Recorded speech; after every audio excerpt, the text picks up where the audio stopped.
Ele ta ua tele o le suluia o Samoa I ave o le morimau o Keriso. Ala ale mele o e fai. E pise mea ula ma fai faataalonga I le vai.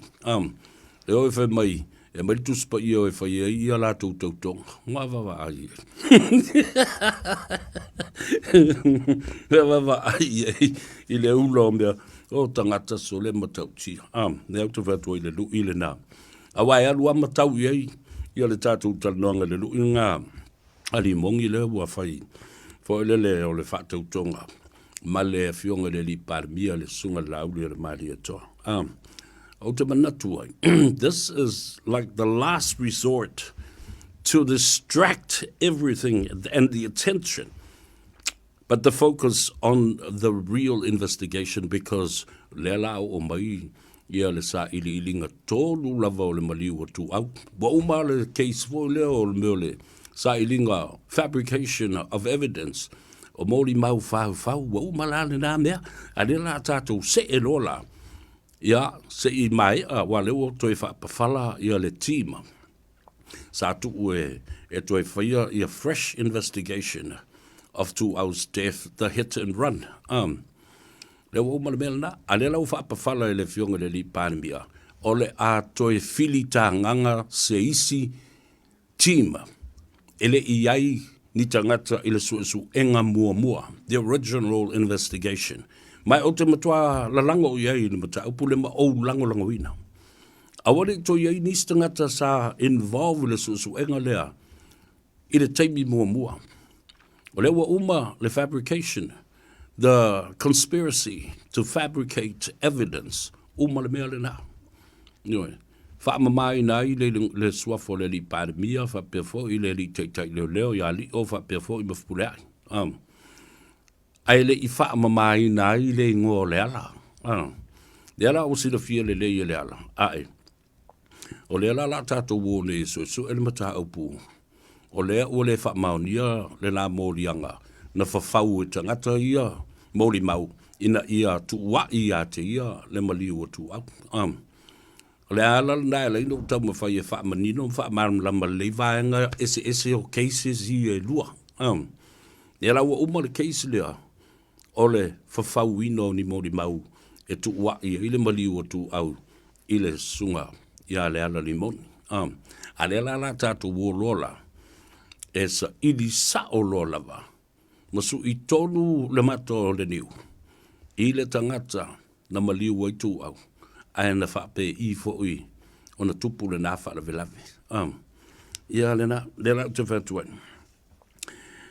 Is this the last resort to distract attention and the focus on the real investigation of 2 hours death that will be launched soon after a new team of investigators and forensic police are finalized? Ioi, mea tā ua le nā. Awa, o risi mea tā ua te leo te fia talanoa mpapai ai. Awa, e inisi o te ngata o te whaitio ina ma ave ia lau tua inga fo ulele ma le whaasea iai. Ona, o le ai o seisi o la tau e whasosoani e whautua ia le sunga ia le halali mong. I le nei whai unga whaavale valea tele ua ia whaia. I lona manatu lea. E te tau ona whaia se la tau tonga maleri palemia. O I atangi ai, le meo le whaia ina ma le vai tele ma le malolo tolo popopo.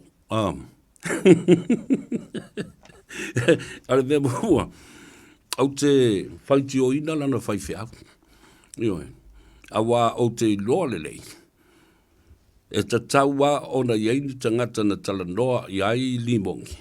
A o le I whaia lana whaasilisilanga whalau e tele lea, I le mana o e whaise tautonga, whaariari I luma o le atunu. Male ali I palemia I lunga o le tuspaia. O te iloa lava, sa talanoa I lana whaiwheau. Ai whoringa mai, awa o whai unga whapenei, e le mawhaio na whaia estangata.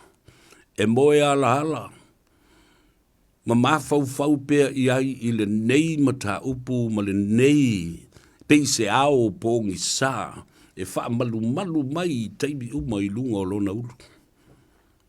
Ia mapei se manki fo lele mamafa tele e whaalua I mahambo I lona papatua. E lana o te whatua, o te ofo la a whaina tala doa I lana whaiwhi au. Ai whautua ina fo I le whaiwhi au, ma ngai ala umea ngai whai. And if he has spoken to any of his spiritual leaders, and this was the advice, go ahead and do it. O te matua I loa fo I lale, vai tele. O se te tai whaelenganga na te whautua ina so nā tali whaelenganga.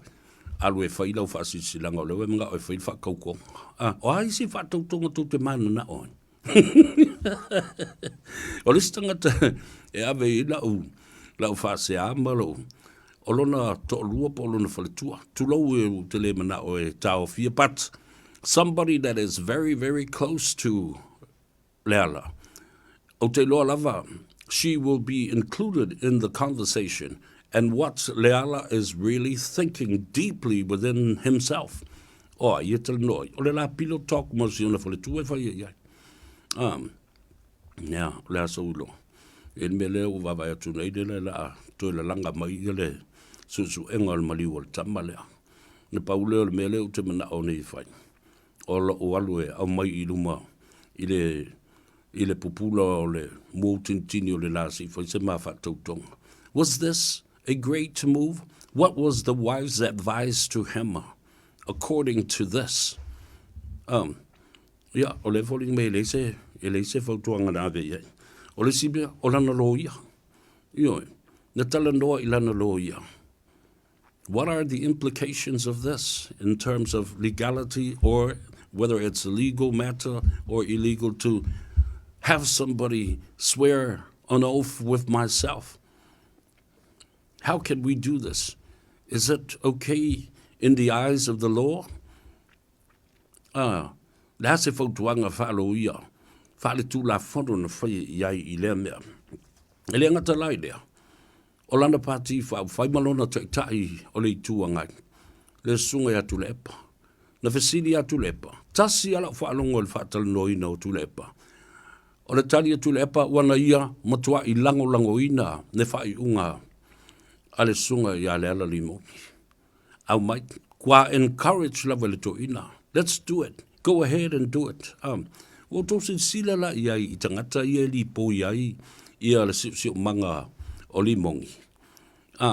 Sili o na vāvāna lata. O le ase lato whautuanga ata mai. E whai iai. O le au whaasala lau. Motua lango ina le au whaasala lau. Le propaganda media le o lato momoria. Ia le whi au pōngi sā lea ma whaaleanga I lea tunu. These are called useful idiots. O meo vale aonga. I le lea I se lato whautuanga I ai o lango. Lea la au vatu lea I la se whateita inga. Whapea o matua pōngi sā a tola langi o limongi. Ai, ua loe tangata nei se mea o le a tupu mai I le sunga I a limongi. A lea la ua tali atu limongi. Ma ua tangi atu limongi. Mo se lawe ai, mo se whasosoani. O tōsi sila iai. Le ai ma seisi na maua mai ai se lawe ai. Na paua lea o le whautua I na o limongi. Alue whai lau whatautonga. Alue whai lau whasisilanga whalau e tele. Lo ia I nā ma le fionga I leli. Ia o le ale mea la sawifu o le palemia. E tautoa I lea mea ua umana wha mamalo na ingoa. Na te lei whauwhauina. Le suinga oni mōri mau. Ina ia mimilo atu e tuwai ia limongi le ala. Ia le maliu o le tama leo tuau. Seisi sila ia. Look at the essence. What is implicated in this? Nelna tu te loa. Le ai ma seisi na la de ai. Awale fatulo ia. Ia limongi ia vavai lau kou. Le la u fai le belenga fai sa kangi ia Yesu. Sau ka kukui e ka whepunga I la lo le alia ma le vang. Ioi, o la e tutu mai a ngelu fo le sapo ia te olu. Le la kaupunga li mongi le mere. A le uwhai atu tangata nei, o le asa au tau whautuanga. A e whai atu le au tutuafia, a lu e punga i lalo. A lu e punga i lalo. Si vava ai. The finest example is I could, state, asking for advice, the best piece of advice to save his life. Go ahead, do it. Do it, bro.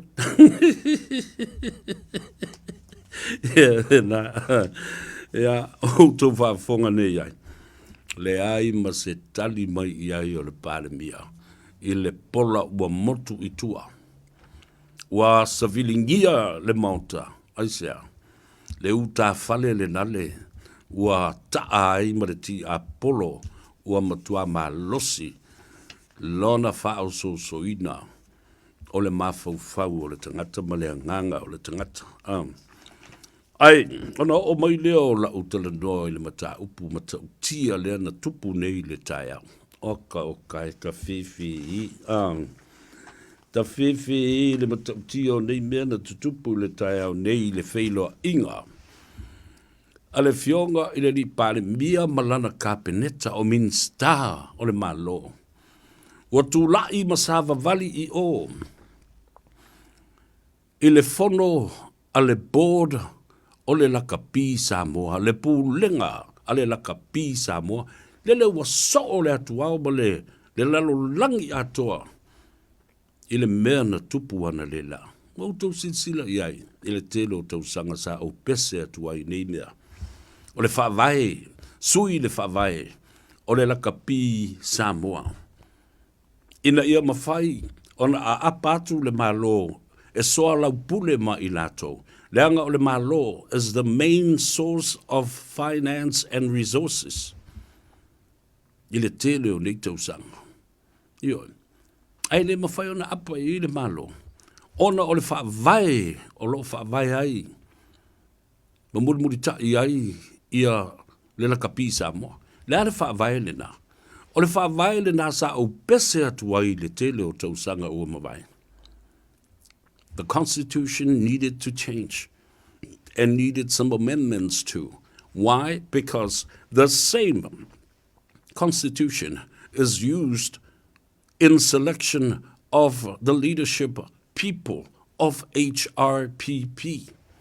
Whaavai lea e tasi wa au mai wa tō mai o ilse sa ili ilinga o tai o le HRPP le wa au mai whai eile mea lea aisea leanga ua tele tausanga o se ei le palemia o Samoa i le nawai tau le sunga i atu le epa i le teitei fono ma le Palestine o le lakapi a Samoa. Tūla i loa malauli malana whainga malo i lona whaaloalo maleanga maulalo wo i o wale o mai le Iuni lakapi i le ofisa o le palemia malana kapeneta ai ua tūlai le fionga le li palemia malana kapeneta ma ngai o e awhiai le le minsta o Ta'alonga. Se Wamuli, Honourable Se Wamuli, Fasi Toma, the Minister of Sports and Recreation. Tūlai le sui palemia o le minsta fo i o tupe. Le fionga Honourable Molio, Mulipola, Ana Rosa Molio, Maisi Minsta, Masui Minsta. Le lato whaaloalo ma le anganga maawalalo, watula ia i o masava vali i o. E le nau whanga autu o loo awhiwhio ai, ia le komiti whafoe, ma le pūlenga o le lakapi a Samoa. Leo lo wha malu ai, le teitei fono le tū mau, le teimile nei, ina ua alu ese ma wha mawai ese tu le epa. Wale ma whai e tu le epa ona toe nofoa ina i le malosi o le tu lei atu, o le pressure o le atu nuu. Da me se au, o te whai e tu lava. I le o saa o le lei mea nai whai. E le o le lei le teita inga. Le wa tātou wo o le tūlanga mawhatia. Toi titi lava le maua. Se tātou wawanoa e tā aloa i Ta'alonga o le World Cup. le tamilisanga lea o lo manei. Ai sea. A pi o mai ale vai matua, e o fo i lo lava, e pi o uma lava mea e tula i mai ai. A vevesi lunga, e vevesi fo i lo, e iai le so. E lau waso ai le lau waso, e lau tae ao ai le, lau tae ao pe o le tae ao le nei sa te tau na fofo ala mea ai le mea lea. Whawhita uri o tula i mai tonu o le lakapi Samoa. Na matua nofo le leile palemia ma le kapineta. Ina ua mae ala na fola sanga matango fie male manino. Ai whai ilo ma le fitau inga. A sui lava lātou ia o le lakapi Samoa ma le lātou pūlenga. Namulau ulu sabi le ota. O lo teitai fono le tu mau le taimile nei. Whapena fo i bale fionga le li ilo ia. Si nia ale atunu. O lo wha malu ai. I le tau singa o le tula fono ma le va aia o le wha vaelea. O le Iuni lakapi a Samoa. E matau tia Samoa. Press the like button, share our program, and also comment on it. Ioi. Tusi ane na yo mawhauwhaunga o te whaitau iai le whiawhia na ni pe a manawa. Le ngata i lea, tango e matua i share matufa le tātou pora kalame. Ina ia manino ai ma marama lama Samoa. I le moni ma le wha maoni o lau whinaunga na whai atu lava le fia se fulu tausanga e o maia i le tai au nei o lau whinau atu ai lava. A le na malo lau whinaunga. Wa wha malolo tu le epa. Walua se tu le epa. A e le wha peo walua se tu le epa ma umatu ai ma wha le tonu o. E wa tidi ai le mea. Wa tidi ai. Ina ua o taunu umailo i le tai au. Ua apa mai le malo Australia, i le malo o Samoa. E saini le whea ngainga e 5 miliona mo le 5 tausanga. O luma nai. O le Faasoa mai 10 miliona. Tā la. Au se tālia i le tausanga. A whai fo i le lei na wha ngaina nā tupe. E wha wau pea. Wha tasi ei ma le Faasoa i le malo lava i o Samoa. E tau wala mai le Minstau o tupe. Onos fulfitu miliona wa whaanganga ese. Whapena fo i ma le Faasoa e whaitau miliona au mai le IRB, the International Rugby Board.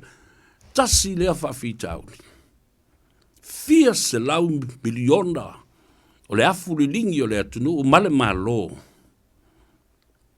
A mata mai tangata mātutua se i o lava i se o siri ona i titi e o lava i tamaiti mamai e o i tangata mātutua. Ele le leilo lātou soifua maloloina, e tongi lava malafo le lātou tupe.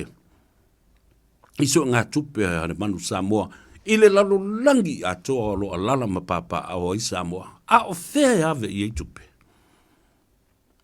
Whea e leilo loa i ai ia tai fia se lau miliona. E matau tia. Nea la ua tātou o mai nei, ua whaalongo longo, ia le fionga le li palemia. Whaalongo longo le li palemia malana kapineta ai whita wai loa ana nei. O uma na sau noa ma fafola le fala ma malele le fionga le titai o le malo. Ua tā pena le malo e la vea i mai ia le tātou au o le manu Samoa. Ioi, tā pena e la vea i mai ona o le tūlanga wha le tonu ua iai. Wa uma whai ona au saidia le whengainga ma Australia, ma le malo Australia. 5 miliona mo le 5 tausanga luna winga ta 10 miliona Australia. Luna winga 10 miliona. Tā la Samoa. I le tausanga e tas. Mo le 5 tausanga.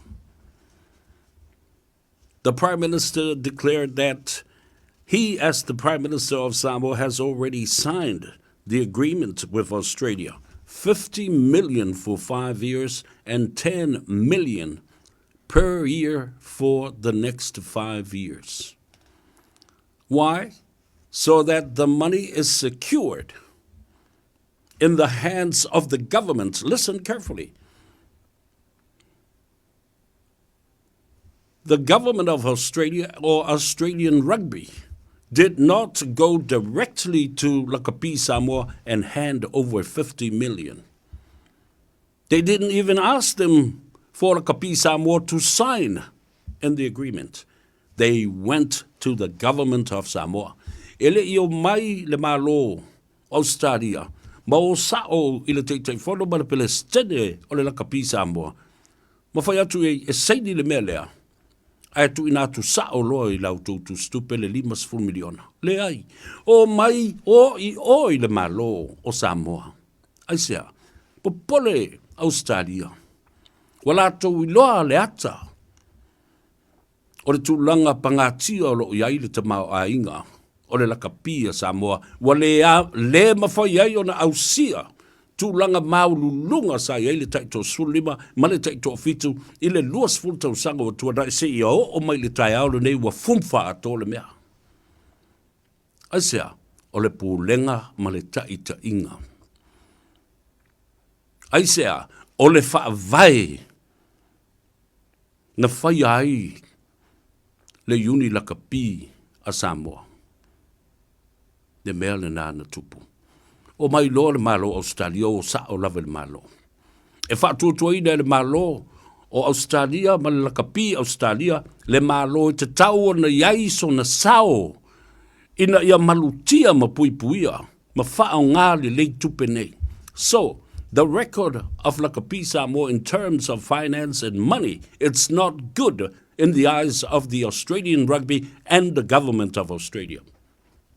And that's why they pursued to have an agreement with the government of Samoa so that that finance and that money is well secured for its purpose for the development of Lakapi Samoa.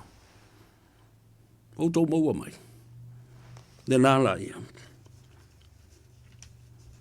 Prime Minister, quote, I did this to secure the money while we are still fighting internally with the local issues of Lakapi Samoa because of its leadership and its constitution. O le te tainga ma le whaavai. Lea la ua mai e nei. Te mai ia le. Le tala le palemia. And that's why the Prime Minister and Cabinet has stepped up to save Lakapi Samoa because of its leadership has broken down and its financial record is not good. Ese le matautia o le mea na tupu le so le la o whalolongo o matangata nei. E sa la lango lava ia whaatu mau pea le te wholonga le Palestine mai lato uma ia i te tonu o le Lakapi Samoa. Au tangata umana. E loa i le lea lo lofa i le Lakapi le atunu o le taalonga e pele i fatu ma loto ma nganga o Samoa uma i le lalolangi atoa. E a foi lano ina ina mata upule nei. La silafia. Lau silafia e le atunu. A inga nu mafio anga ma le Iuni Lakapi a pia. I le teimi fo isa o ta aloa ia o lato ia. E matauti ana le ia onga mas mavano skolsipi. Ioi, o te manu Samoa fo ilava i le se le tala le na. Alfa lava e lua ta alonga e fai le teimi atasi. O le fusu ma le Lakapi. Ai sa ta alo fo i le Iuni Lakapi. O le au filia o le Iuni atoa pia. Ioi, o le alisi mea le ona o ili tata i le mata upulu nei mo fulu lele ai mo. Ai sea, o le ngutu lea, o leva na masa e sai le alanga i le ala. Pese le awala. Aisi le awala. La unga i le awala. E fai e le mealna. Pamu faatamali i ai aisi faafale upolu. Ai sea, ona o le sa ilinga o se tupe mo le manu Samoa. Tali malo. Tātou nuu le tātou whainga malanga. Le Iuni Lakapi, le manu Samoa, ta sfulima ma le taito fitu. I le tele o nei tau sang. Nai mori mau o tau nai, le isi se tau whai atu se mea le na. Ne ngutu lea, sa maa sai le ala, matau valo ile awala. Mo le sailinga sele. Ia male vava ai atu. Ile board. Ia isi tangata i le ita alo lakapi o lau te a onga mat kapeteni ile au. Al kolisi o Samoa. The first 15 ole al kolisi maulunga le tunu. Dele ale ino o whadonoa. Ma tele ya utala e whai ma ta upule nei. Wa o te mana tua ina fo ilesi o whaatala noa ina o tula epa. A o le lei ale na o le tātou kengi. A wai le fo i te au whaatala noa ina o le toina. Na mātou whai ele so ngā tupe ina o tau nu o mai le tātou au siampini. Mai Hong Kong. Aina fasilingi ha i tula epa. Po ai mātou na whai ele so ngā tupe lea. Po ai na whaatanga ina i mātou e tolu o au o le fionga a leulua i ali i le ota i tu au ale. Wa whai langi le wholaunga. Ma le tama sa tuala i a vui lea. Masina mua.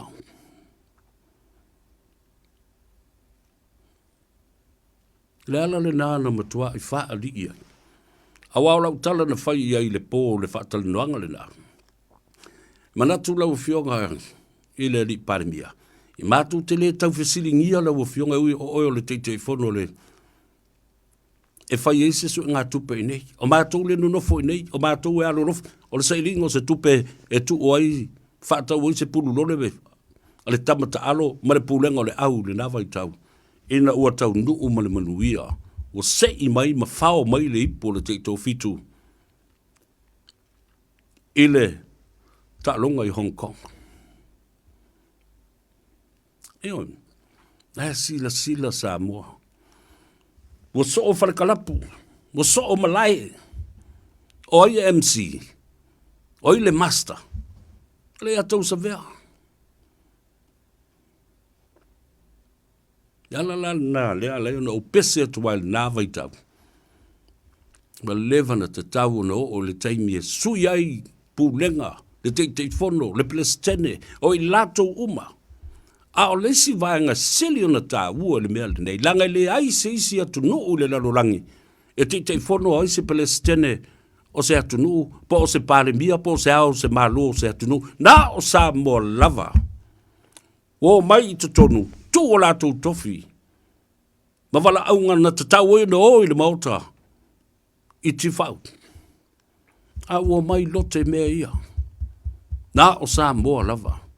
Le the political affiliation of the Parliament of Samoa and its political spectrum and the lakapi Samoa.